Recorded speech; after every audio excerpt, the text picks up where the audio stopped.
Are you thinking of owning your dream homes? EJ Investment is here for you. Secure our quality bungalows with 2, 3, or 4 bedrooms, or our story buildings, 3 or 4 to 5 bedrooms at very affordable prices with flexible payment plans at our Sanyang Seaview Estate, where you can enjoy the cool breeze with modern infrastructure such as tar roads, covered drainage system, modern electrification with street lights, gated entrance with security posts, and social amenities such as gas station, shopping mall, medical clinic, park, schools, children daycare, and a lot more. Our dedicated team of professionals will keep the estate clean at all times, provide security and patrol team within the estate premises, install latest technologies such as CCTV, Wi-Fi, home network installation, solar panel, and power backup system. Also, check out for our additional home facilities and interior design service such as premium tiling, wall plaster, home landscape, fingerprint home lock, and a lot more. Visit our office at Senegambia Kololi Highway and get a free site visit tour, or contact us on 4464838. WhatsApp us on 3259220. Or you can visit our Facebook page or Instagram on EJ Investments. EJ Investments, we are first in properties.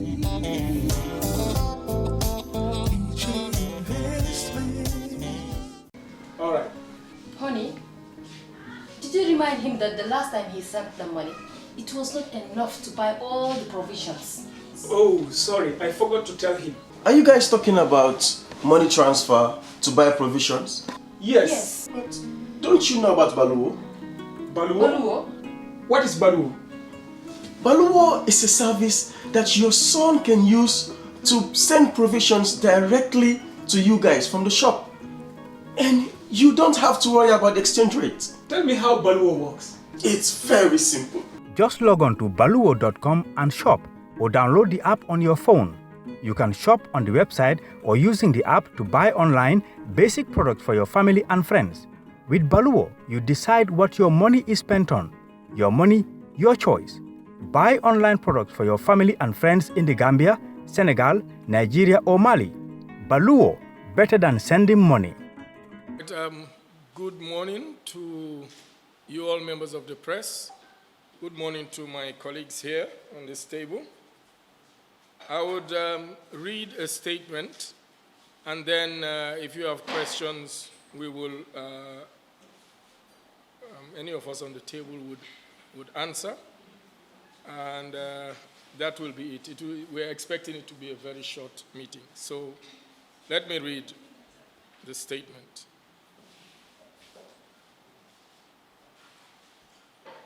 Good morning, colleagues, distinguished members of the press.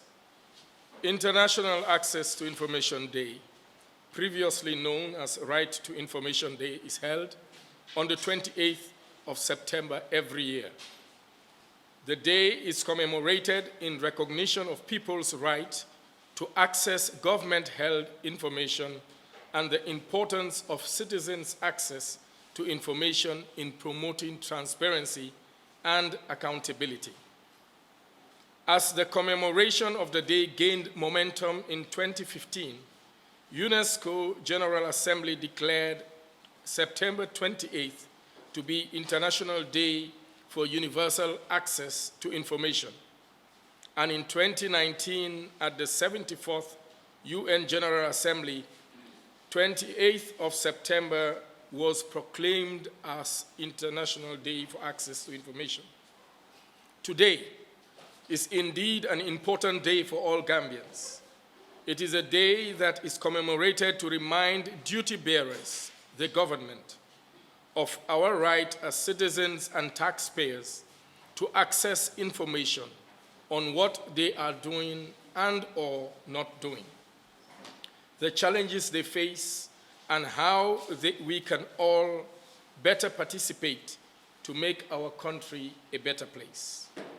Knowing the importance of access to information in promoting transparency and accountability, the civil society of the Gambia has joined forces with the Gambia Press Union to develop a broad-based campaign and advocacy for the right to know regime in the Gambia. Access to information is considered a fundamental component of freedom of expression. When citizens are ill-informed and unable to access basic public information, it is impossible for them to fully realize their right to freedom of expression. There is a saying, whenever you don't specify, you leave room for speculation. Currently in the Gambia, the flow of information from the government to citizens has numerous challenges. The websites of many ministries and departments do not have the relevant information. Most websites lack financial or budgetary information. Responses to routine requests are always poorly handled, or most times poorly handled, with institutions often not responding at all, or questioning why the applicant sought the information in the first place. The underlying causes of this is principally the lack of laws guaranteeing access to information. Access to information is central in the realization of a number of rights. Where ATI is absent in a national legislative framework, citizens cannot effectively access information about basic services, fully participate in the social and economic development of their countries, or hold their governments accountable for public spending, which can in turn adversely affect their rights to health, employment, and education, and to fight corruption. Poor access to information disproportionately affects women, children, and the poor and marginalized, who are often adversely affected by a lack of vital information with respect to their legal, political, and economic rights.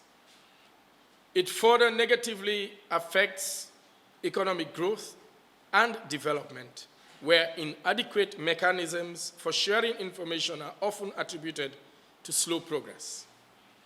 ATI legislation is not new. Sweden and Finland enacted such laws as early as 1766, but the past 2 decades have seen a surge in the number of countries adopting ATI laws, indicating recognition that transparency is a necessary condition of democracy. More than half of the countries in the world have enacted ATI laws that provide their citizens with a legal right to access information. However, even though the uptake of this trend was slower in the African continent, in the past 3 years, there has been substantial increase in legislative reforms to recognize the right to access information. South Africa led the way in Africa in 2000 when it adopted the first right to access information. 21 more countries on the continent have since enacted access to information laws. Liberia, keen to rebuild after decades of civil war, became a West African pride after enacting the law in 2010, the first in the sub-region to do so. Several other countries followed suit, and last being Ghana in 2019. We must, however, commend the government through the Ministries of Justice and the AG Chambers and that of Information and Communication Infrastructure for swiftly acting on the draft bill sponsored by Gambia Press Union and civil society and presenting it to the National Assembly within a space of 6 months. This is unprecedented and must be acknowledged and commended. May I pause here to just say that when we were working and when we first handed over the draft bill to the former AG and Minister of Justice, he promised, I think around June, July, that before the end of the year, last year, he would, we will deliberate on the bill, have an exchange between government, civil society, the press union, and he would pass it to the National Assembly before the end of the year. And indeed, he met that promise, and we are so grateful. And it is also an indication that the government is interested in having this law passed. And it's now before the National Assembly. We therefore now urge the National Assembly members to help the executive to realize one of their key campaign promises, enactment of an access to information law. The enactment of this law is going to be a bold and significant commitment to good governance, given that the country is going through a process of democratic reconstruction following the overthrow by the people of the former president.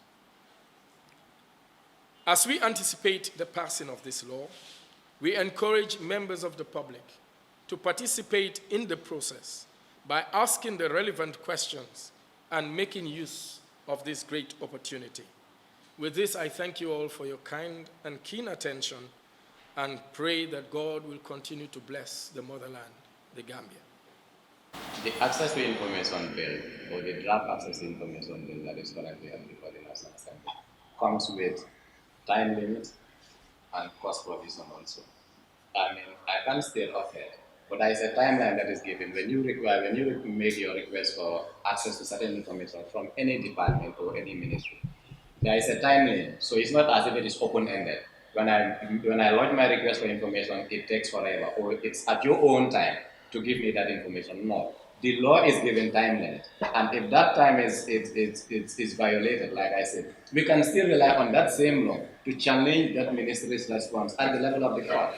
The law is not going to be auto-correctional. By that I mean, the law is not going to come and make the system perfect overnight, but it is up to us to challenge, to rely on that law, use the law to make sure the system is self-corrected. You understand?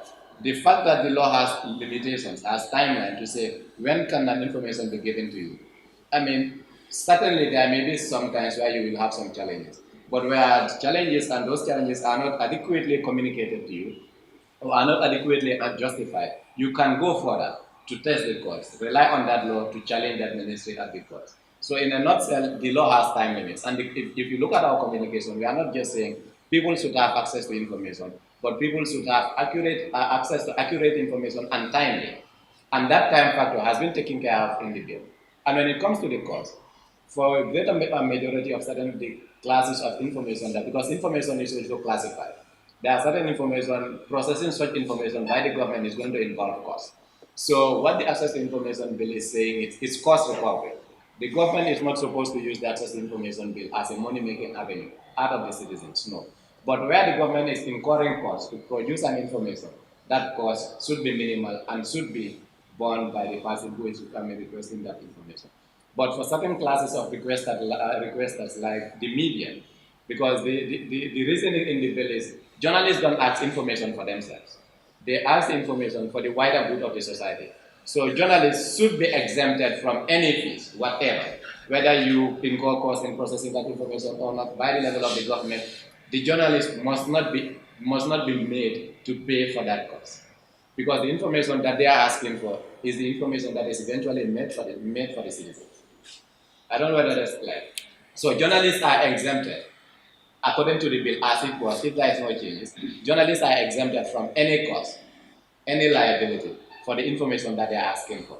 And there is also a time bar. The information that they are asking for, the information provider is time bound to give them that information.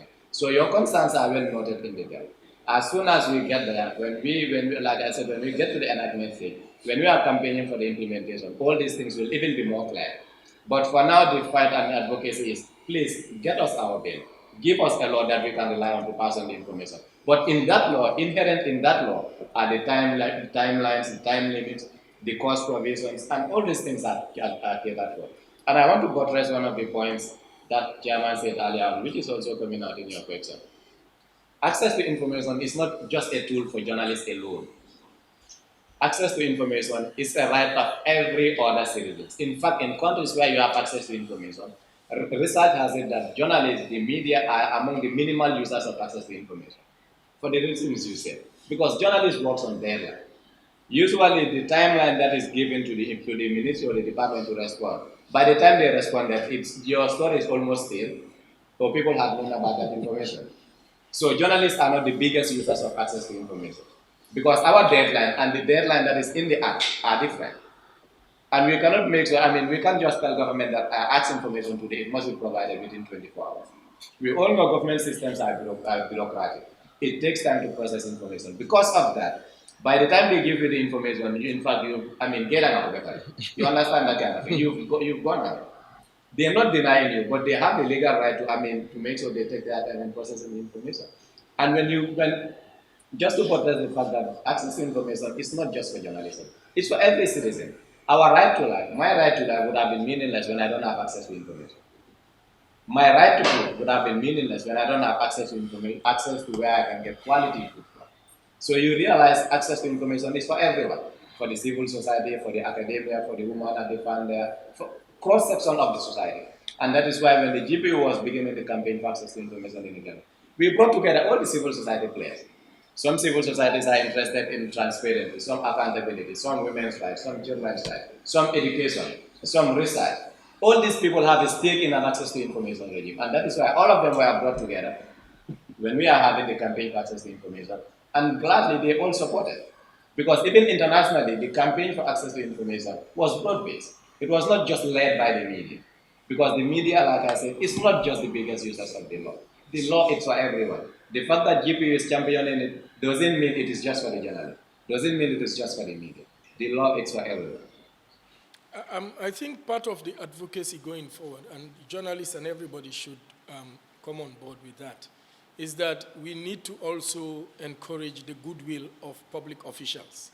For instance, you as a journalist can ask for information.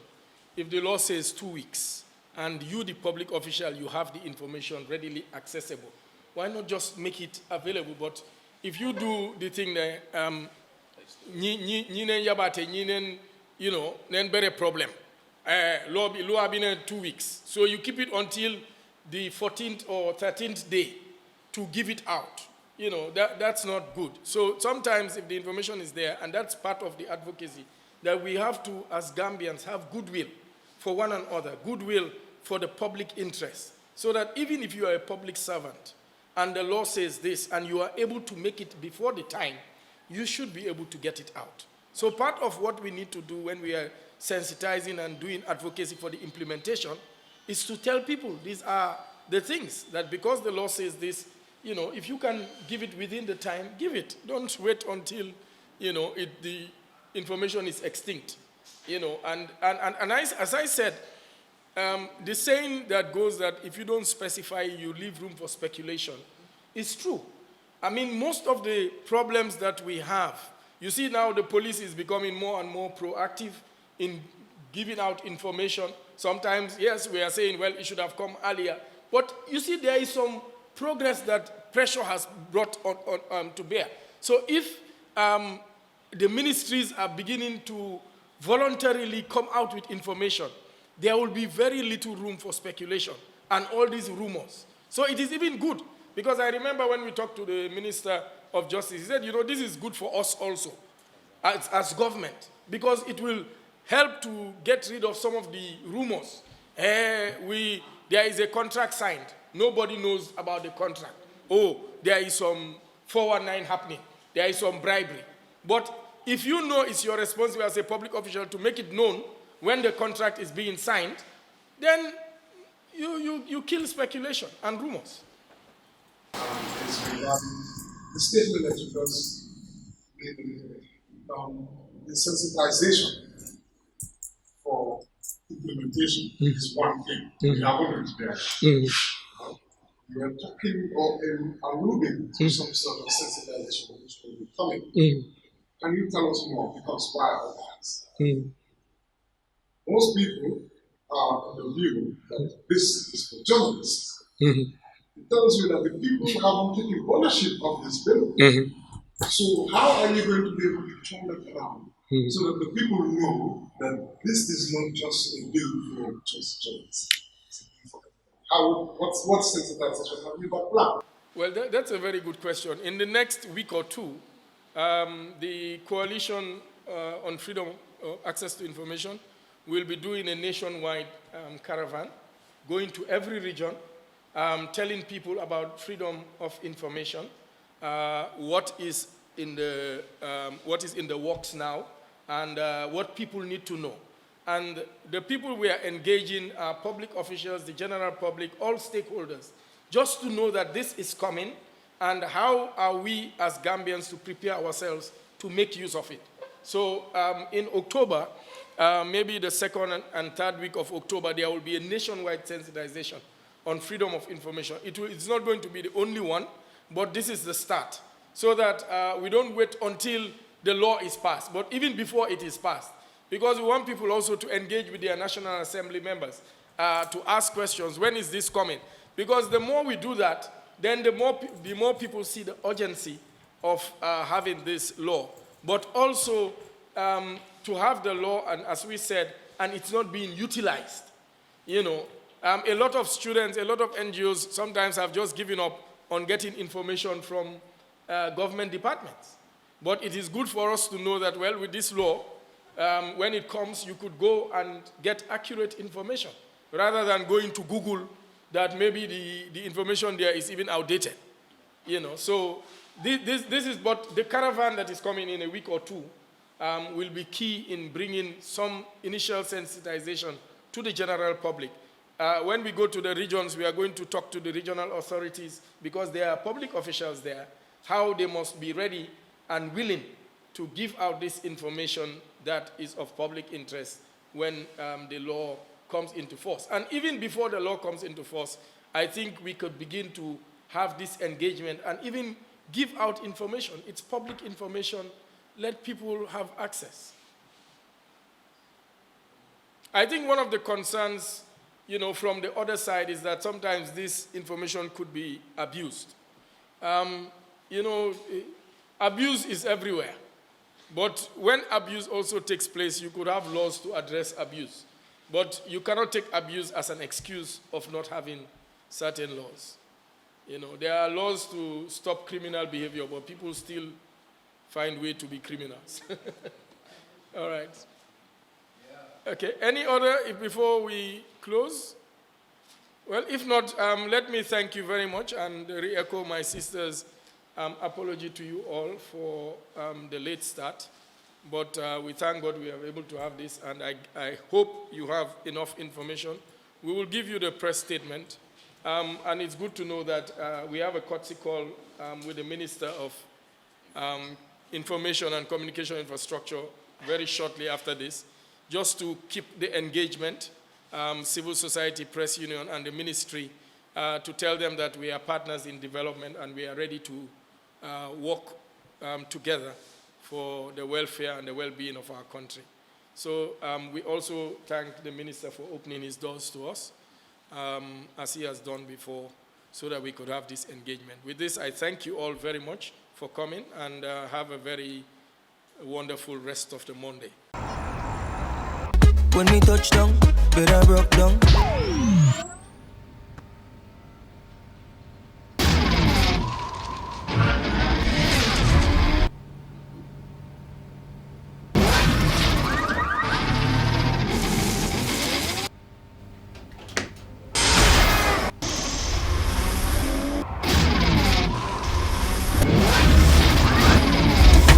Gamtel G-Fiber, now you can enjoy super fast internet in gigabytes. G-Fiber is affordable, stable, secured, and accessible to homes, businesses, and enterprises. With Gamtel G-Fiber, the future is speed.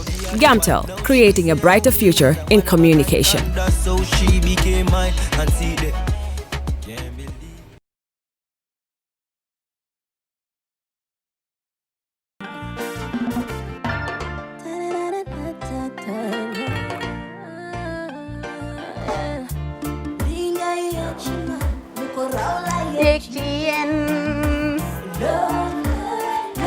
Love like fire. Wow.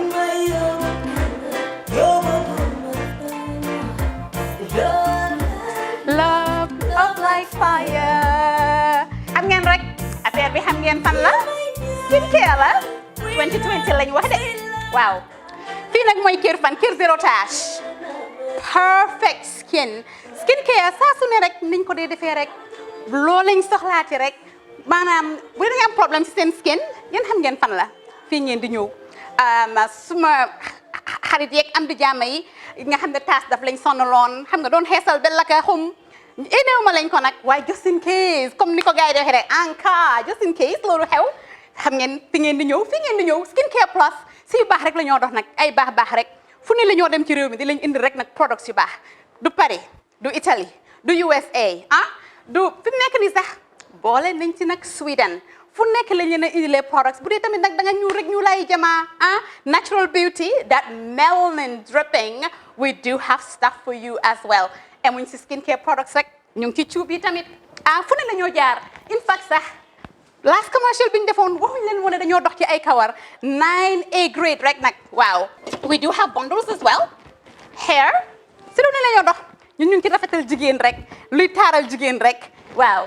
boo leen di tukki tamit bëggoon rek classic suitcase dañoo dox ci ay Samsonite duñ dee indi any brand of suitcases though other than Samsonite comme li ma dee wax rek boo eggee airport dëri Samsonite dafa am nuñ laa xoolee waaw ngeen ne lan nag waaw skin ci moom la ñu gën a xamee nag skin care products ci moom la ñu gën a xamee ñu ngi dox tamit bentee tamit si ay dàlla man waaye man nag skin care mooy suma specialty xam nga rek jigéen bu sa xar kanam réglé loo def mu jag am nañ Patricia Reiner, Kiwi Eye, the whole range, Lighten Up Gold, Tomatine. I mean, the list can just go on and on and on and on. Lépp loo xam ne rek luy taaral jigéen la ci yooyu rek la ñoo dox. Skin Care Plus nag emuñ si Gambia rek ñu ngi United States ñu ngi Gambia fii ba pare bu dee yaa ngi anywhere in Europe mun nañ la ko mail within 3 days rek ñetti fan rek nga jot say diw emuñ si loolu rek dañ laa consult tamit balaa ñu laa jaay diw dinañ def a free consultation pour wax la rek exactly li nga xam ne moo méngoo ak sa kanam dinañ leen wax tamit ne rek am nañ perfumes, you know, fragrances, men's shirts, accessories. We do dresses as well. We do blouses. I mean, we do shoes. Name it, we do them. Skincare Plus 2020 is our year of perfection. Zero task. Fi mu nekk nii réew mi fii kenn waratu fi task kenn waratu fi am problème kanam kenn waratu fi am problème yu picca boo ko amee dafa fekk ne rek ñëwuloo ci place bi fii. Love like fire. Bring my yobo guma fire. Love like fire.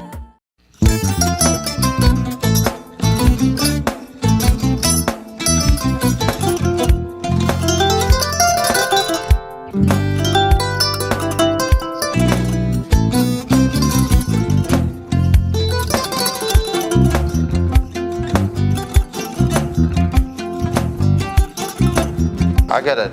Mbijano aganyani. Albaka. Mbaka important. Yo, nga transfer la sto. Ya transfer la sto. Ha, code nyingi. Okay. Korsa. Nsila ID soto. Ah, sa soto. Sorry. I get it. Mbijano bro. Albaka. Mbaka. Bara alla service o tariaka. Mbare. Mo ki janna nun kuno bara tariaka. Janno mi yona forest de bureau. Gambia tonkon na no mbari ya bere. Birim koyna fo kato. Bari si kodo kino kato ni fo bolong blabe to. 56 branches mola soto Gambia jam. Ha? Gambia kono ani Gambia bantala bankol. Nka kodo kiya bere to. Kodo sifa fo falindiro fo nyaadi lafta même na kodi to poto nin kodi maraw. Jannam number 1 di nyonta. Andum fana nata anoda enterprise sotale. Wala nyindi ko domorol fana kol fana be firale le dadi mani domorol ni fana beteat.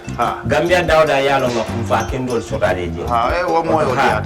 Apelenta baraka. Ni ma lafta nyelen kendol e bina. Yalo bukani la ko la baraka ba. Yalo ndel chosano lo. Abaraka.